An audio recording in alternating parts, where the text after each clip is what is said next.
buenos días y bienvenidos a una nueva edición de Panorama. Dani, cuéntanos cómo está el panorama el día de hoy. Muy buenos días, Daniela. El panorama para el día de hoy es indeciso. La noticia tiene que ver con la publicación ayer de la producción manufacturera en Colombia, que mostró una recuperación en junio, luego de contraerse 26% en mayo de 2020 frente a mayo de 2019, la medición de junio mostró una contracción del 10%, así que hay una clara mejora acá. Esta mejora fue superior a lo que el mercado venía anticipando, pues consideraba que la industria se contraería cerca de 15% en términos anuales. Recuerden, solo fue 10%. Otra historia tiene que ver con el comercio. También moderó su contracción desde el menos 27% en comparación anual en mayo, frente al menos 14% en junio. Pero la expectativa del mercado era un poco mejor, con una contracción del 12% solamente. Llamamos la atención nuevamente a estas cifras en periodos de pandemia, pues es muy difícil hacer predicciones tan acertadas en estos indicadores. Hoy tendremos hacia las 11 de la mañana la publicación de la cifra de crecimiento del segundo trimestre, donde tenemos un rango que va desde menos 15 hasta menos 17%, con un punto medio muy cercano al menos 16. En acciones, hoy tenemos una segunda jornada consecutiva sin grandes cambios, por lo menos en lo que son los futuros de Estados Unidos. Marcaban una caída del menos 0.1% hace cerca de una hora y en este momento lo mantienen. Europa es una historia diferente, el desplome ha sido más fuerte. Dos versiones contradictorias sobre unas declaraciones del presidente de Estados Unidos acerca de el requerimiento que están haciendo los demócratas para desembolsar más fondos al servicio postal.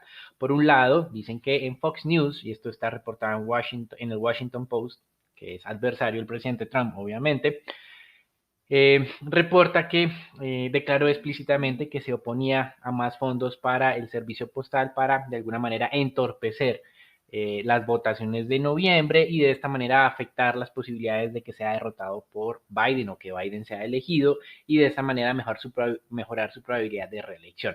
Sin embargo, en Bloomberg vemos otra declaración un poco distinta donde dice que él no se opondría a un plan fiscal de los demócratas si incluye ese tipo de requerimiento. Recuerden que hay una clara diferencia de lo que buscan los demócratas y lo que están dispuestos a aceptar los republicanos y todavía no vemos que se estén acercando las posiciones.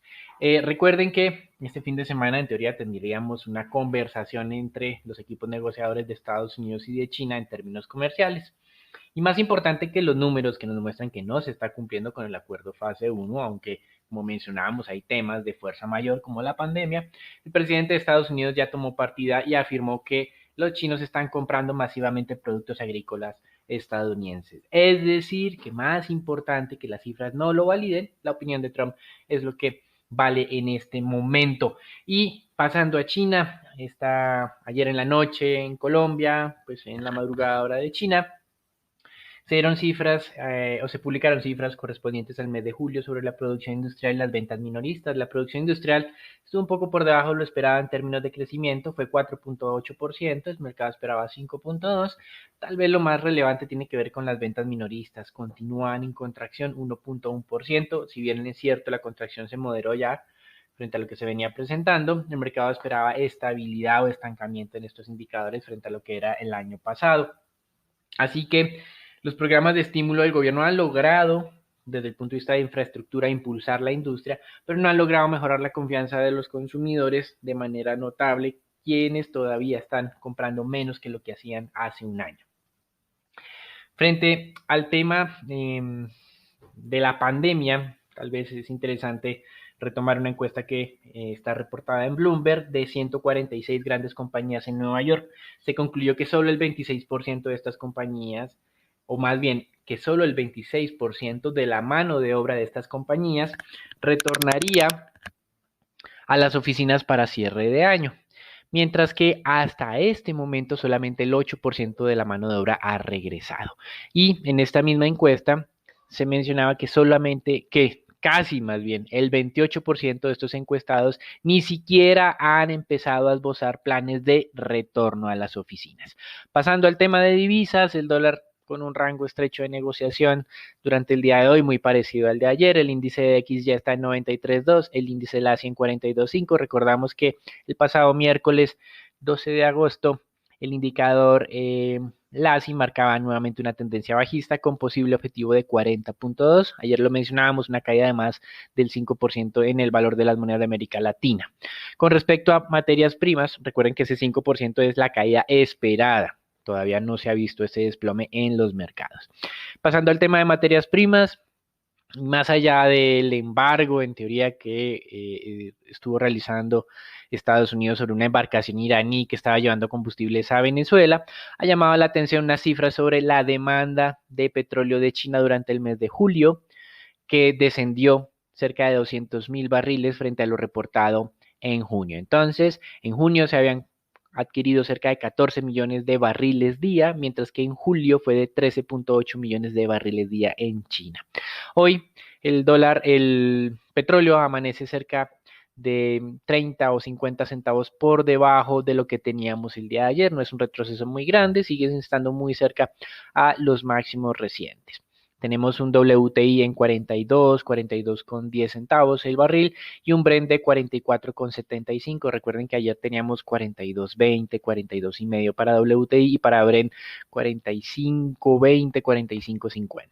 Con respecto al mercado de renta fija, sigue la presión alcista en las tasas de descuento del mercado de deuda pública en los Estados Unidos, principalmente por incremento en los montos de colocación de los títulos. Ayer fueron 26 billones en tesoros a 20 años, a 30 años.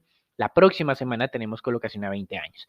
En la emisión de ayer parece que no hubo tanta participación como se esperaba y los creadores de mercado están engolosinados con cerca de 7 billones de esos 26. Todavía no los han podido distribuir. Por eso, las tasas de descuento de los tesoros esta mañana alcanzaron niveles incluso del 0.71%. En este momento están descendiendo, ya estamos al 0.696, 0.70. Pero ayer teníamos 0.68, entonces continuamos con tendencia alcista en las tasas de descuento, como mencionábamos previamente, responden más a un problema de absorción de estas cantidades de incremento en la oferta. Seguimos a la espera de que la Fed ajuste su programa de compra de bonos hacia títulos de más largo plazo. Mencionamos ayer también que las empresas están aprovechando la situación. Ayer hubo una emisión a 40 años de Apple, más de 5 billones de dólares, con una tasa de corte que estuvo cerca del 2.55%. Esas son emisiones a 40 años. El spread frente a los tesoros fue un poco más de 100 puntos básicos. Recientemente Google había colocado títulos al mismo plazo con una tasa del 2.25%. Las tasas a 10 años de ambos emisores están alrededor del 1.2%, así que pues es difícil generar rentabilidades en este mercado de renta fija, a menos de que se expongan a altos riesgos en calificaciones que pueden ser consideradas muy próximas al default. Y en América Latina, un compendio de indicadores o de decisiones adoptadas en las últimas 24 horas. Banco Central de México redujo la tasa de referencia en 50 básicos de acuerdo a lo esperado por el mercado, dejándola en el 4.50. El Banco Central de Perú la mantuvo inalterada en el 0.25%. La inflación en Argentina descendió más de lo esperado. El mercado pensaba que iba a pasar del 42.8 al 42.7 y pasó al 42.4%, prácticamente inalterada a niveles muy altos. Y la actividad económica en Brasil moderó su contracción en junio, de acuerdo a lo esperado por el mercado. La contracción de mayo había sido del menos 14%, mayo 2020 frente a mayo 2019, y la contracción de junio fue de solamente el 7%, entonces también Brasil parece que está mejorando la situación poco a poco. En Europa las ventas minoristas de junio, recuerden que ya habían superado lo que se vendía el año pasado para el mismo mes, pero hay un riesgo en este momento. Uno, la finalización de los programas especiales de protección a los empleados o desempleados, como lo quieran entender. Y segundo, nuevas medidas de cuarentena, sobre todo anunciadas en Reino Unido, que en este momento están presionando el mercado a la baja, cerca del 1%. En Estados Unidos se acaban de publicar las ventas minoristas de julio, superaron las expectativas y excluimos el sector automotriz. Crecimiento del 1.9% entre julio 2020 frente a junio 2020, es decir, mes a mes, no es año a año. Y la revisión también de junio 2020 un poco más al alza, se había publicado inicialmente que había sido del 7.3%, finalmente fue revisada al 8.3%.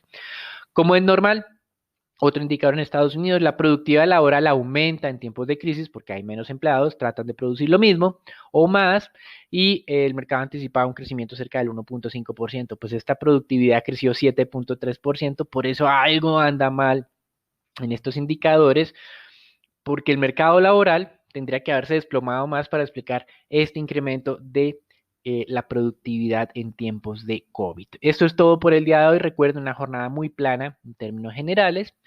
El día de hoy, algunos inversionistas o casas de inversión empiezan a decir que las acciones están muy caras, otras dicen que tienen espacio adicional.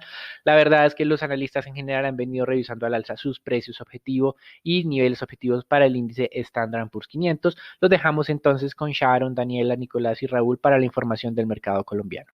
Gracias, Dani. Bueno, empezamos con el panorama de Colombia con noticias para Bogotá, donde el día de ayer la alcaldesa Claudia López anunció las nuevas medidas que se tomarán para finalizar agosto y lo que inicia en septiembre. En primer lugar, a partir del 16 y hasta el 30 de agosto se llevará a cabo el último turno de cuarentena por localidades que aún demuestran que tienen alta afectación, que sería necesario para terminar de pasar el pico de la pandemia. Sobre esto, la alcaldesa se refirió que ya estaríamos en el punto más alto, estamos en una especie de meseta y hacia finales del mes empezaría a bajar. Destacó también el beneficio de la cuarentena localizada que funcionó y evitó que el sistema de salud colapsara. Y con respecto a las nuevas medidas que se tomarán a partir de septiembre en esta nueva normalidad, donde se reabrirán las actividades económicas por turnos, por días para distintos sectores, buscando que no haya más de 4 millones de personas interactuando en Bogotá. También se tendrán todavía las medidas preventivas, seguir con tapabocas, las medidas de distanciamiento y lavado de manos. Con respecto a los sectores que se podrán reactivar, sobre los restaurantes y gastrobares, estos volverán a abrir, pero no en sitios cerrados. Y también anunció que a partir de la primera semana de septiembre se volverá a abrir el aeropuerto El Dorado con 3 rutas: Bogotá-Cartagena, Bogotá-Leticia y Bogotá-San Andrés. Estas serían las rutas que han sido autorizadas por el Ministerio de Salud y el Ministerio del Interior, y se hará un seguimiento de cada 3 semanas para la apertura de nuevas rutas acorde a la evolución que se vea en el contagio de COVID-19. Esto aclarando que solo se permitirán estos vuelos nacionales de humanitarios y de carga. Bueno, pasando a otros datos que se dieron a conocer en la jornada de ayer, las importaciones en junio fueron de 2.898 millones de dólares, presentando una disminución de 27% anual, esto aumentando levemente frente a lo reportado en mayo, mientras que el mercado esperaba que las importaciones siguieran cayendo. Este comportamiento se debe principalmente a la disminución de un 25% en el grupo de manufacturas, las cuales participan con 79% del valor total de las importaciones, seguida por productos agropecuarios, alimentos y bebidas, que participan con un 17%. Para junio, las compras externas de este grupo de agropecuarios fueron de 492 millones, presentando un aumento de cerca de 5% en comparación con lo que se tenía en junio del 2019. Este dato nos muestra que para junio del 2020 el déficit en la balanza comercial colombiana se ubicó en 443 millones de dólares, que frente a junio del año pasado evidencia una disminución de 37.36%. Además, cifras positivas sobre la producción real de la industria manufacturera. Esta presentó una variación de menos 9.9% y el personal ocupado disminuyó en un 8%. Pese a haber continuado en terreno negativo, se evidencia una recuperación frente a la baja que se registraba de 26% en mayo y del 35% en abril. Estimaciones también del DANE indican que la recuperación de la producción industrial colombiana continuaría y registraría una contracción en promedio del 3,1% para el mes de julio.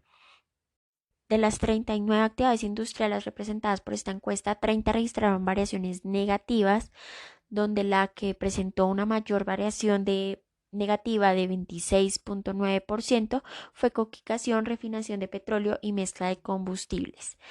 Y para las contribuciones positivas, con una variación de 11%, se ubicó el rubro de elaboración de otros productos alimenticios.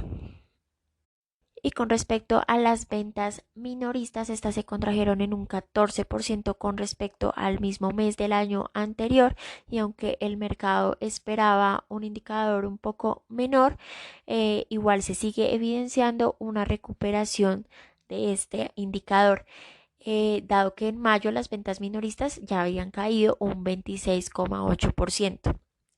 Las líneas de mayor contribución negativa al comercio fueron combustibles y de vehículos.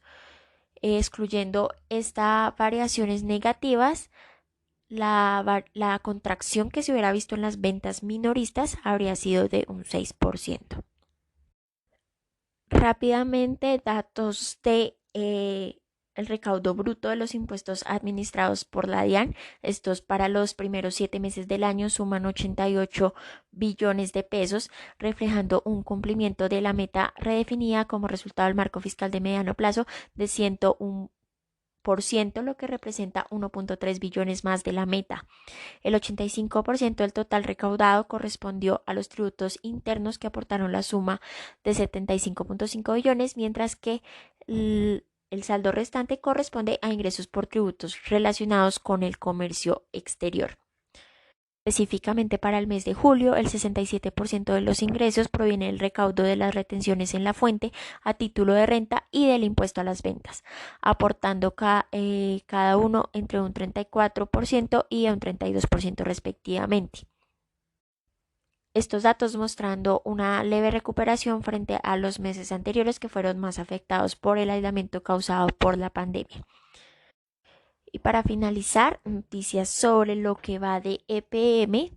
Ya se habrán pronunciado calificadoras. En primer lugar, Moody's recalca que la demanda de EPM en contra de los constructores, aseguradores e interventores de Hidroituango aumenta el riesgo de retrasos adicionales y sobrecostos para complementar el proyecto Ituango.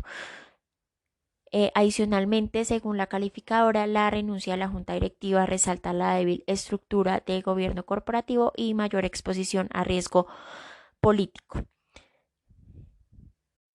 Y bajo este mismo razonamiento, Fitch Ratings también se pronunció, pero él se impartió acción de calificación, rebajó las calificaciones de incumplimiento del emisor de BBB a BBB- y mantuvo la perspectiva negativa. Esta rebaja se debe a la intervención del dueño de EPM, la ciudad de Medellín, en la gestión de la empresa, lo que representa, como decía anteriormente, un deterioro de los controles de gobierno corporativo en la empresa.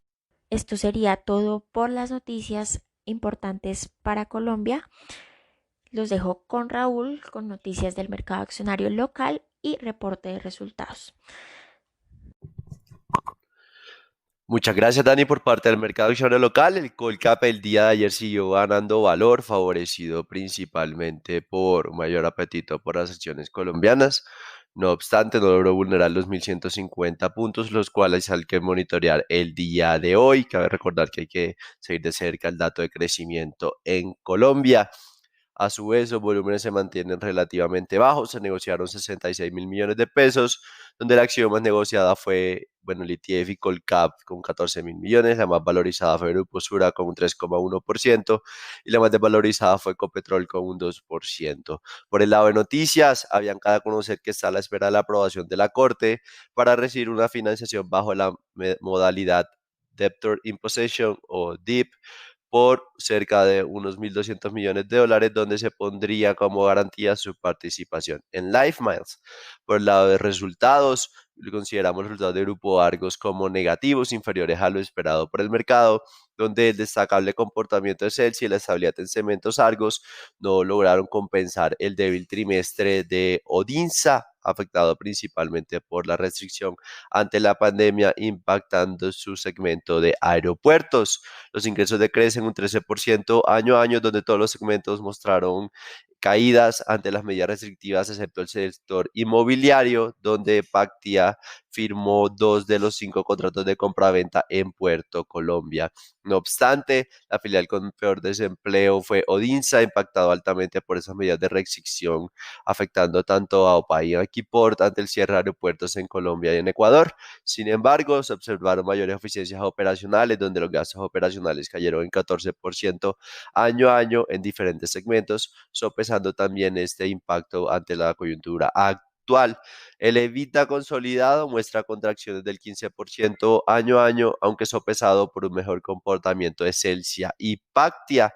La utilidad neta cae más del 70% en términos anuales, donde el segmento de concesiones viales registró pérdidas que ascienden a cerca de 87.000 millones de pesos, generando que la utilidad consolidada tan solo sea de cerca de unos 10.000 millones de pesos. Esto significa una caída del 92% año a año, aunque levemente superior a lo esperado por el mercado. Por el lado de la vivienda, reportó resultados negativos o que consideramos que fueron superiores a lo estimado, donde hay como tal sorpresas por el lado de las provisiones positivas y también por el lado de la utilidad. La utilidad neta cerró en 122.000 millones de pesos, disminuyendo cerca del 46% trimestralmente y el 66% año a año.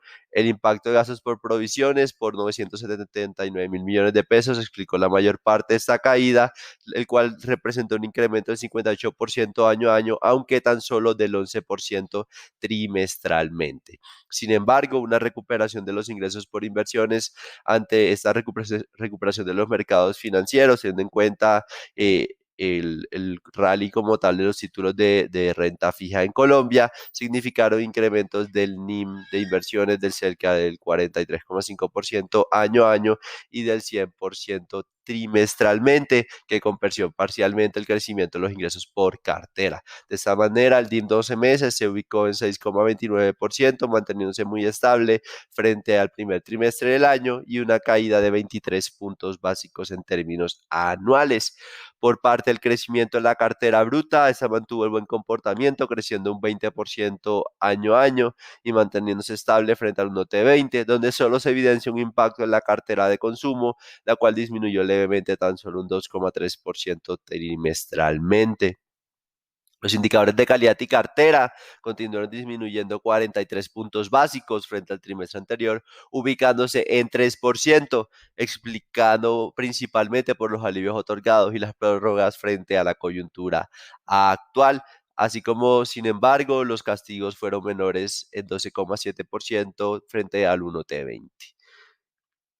Y finalmente, los resultados de Canacol los consideramos como neutrales, donde se vio favorecido por beneficios tributarios durante el trimestre a pesar de un menor consumo, teniendo en cuenta una menor demanda por la coyuntura actual. Esto como tal beneficios tributarios genera un alto crecimiento sobre la utilidad.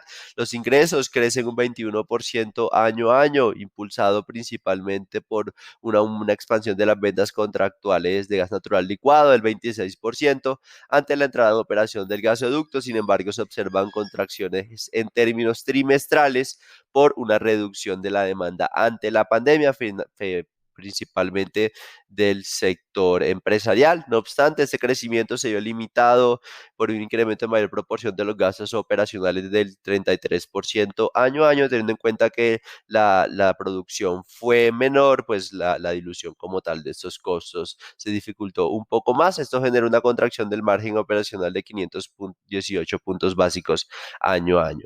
En cuanto al EBITDA, ese se expandió un 9,2%, aunque en línea con lo mencionado anteriormente, el margen se contrajo cerca de 730 puntos básicos año a año.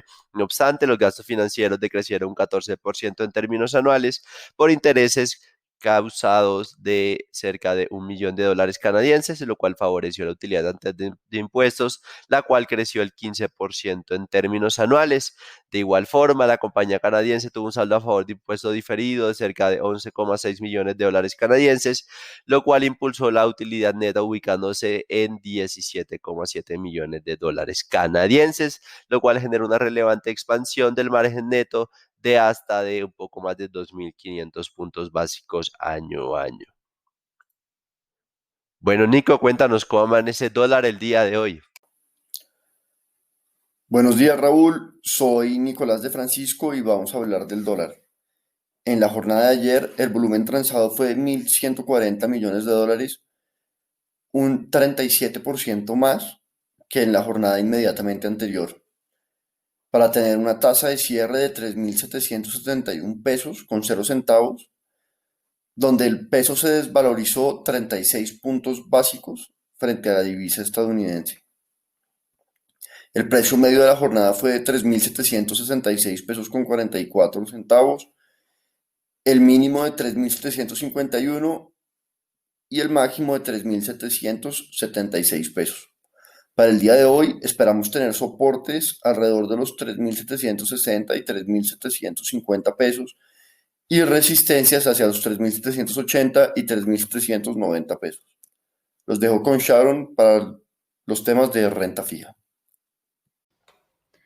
Gracias, Nico. Te cuento que tras 2 jornadas de fuertes desvalorizaciones en las curvas soberanas, la curva TES tasa fija corrigió un poco las pérdidas, valorizándose cerca de 3 básicos y empirándose de nuevo. La curva TES-UR presentó valorizaciones generalizadas de aproximadamente 7 básicos y de igual forma la curva en dólares también ganó valor, empinándose por mayores variaciones del segmento medio y largo. Todos estos movimientos respondieron un poco a los comentarios del gerente del Banco de la República acerca de la capacidad del emisor de continuar bajando tasas. Recordemos que en la última reunión del emisor también se estableció este mismo discurso de la capacidad de continuar bajando tasas por debajo del consenso de mercado de que está en 2% el cierre del ciclo.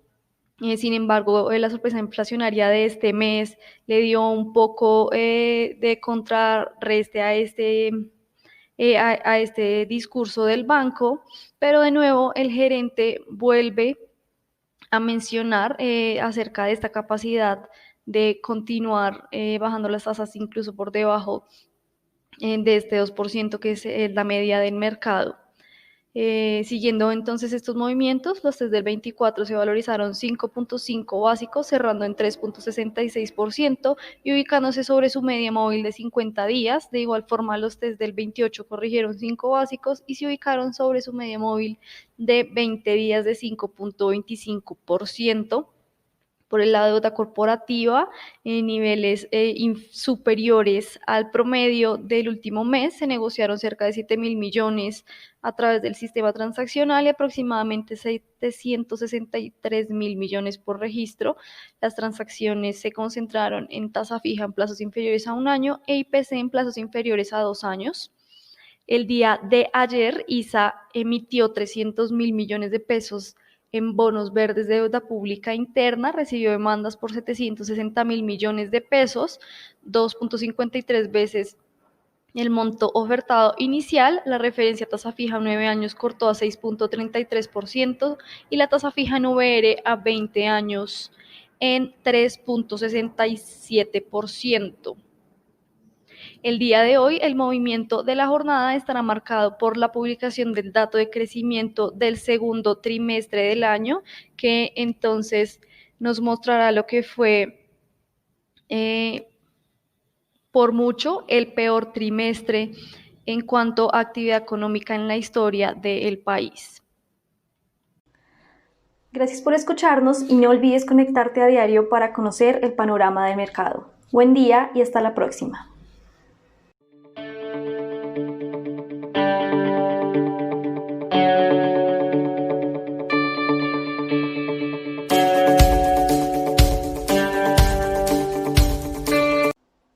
contenido de la presente comunicación o mensaje no constituye una recomendación profesional para realizar inversiones en los términos del artículo 240.11.2 del decreto 2555/2010 o las normas que lo modifiquen, sustituyan o complementan.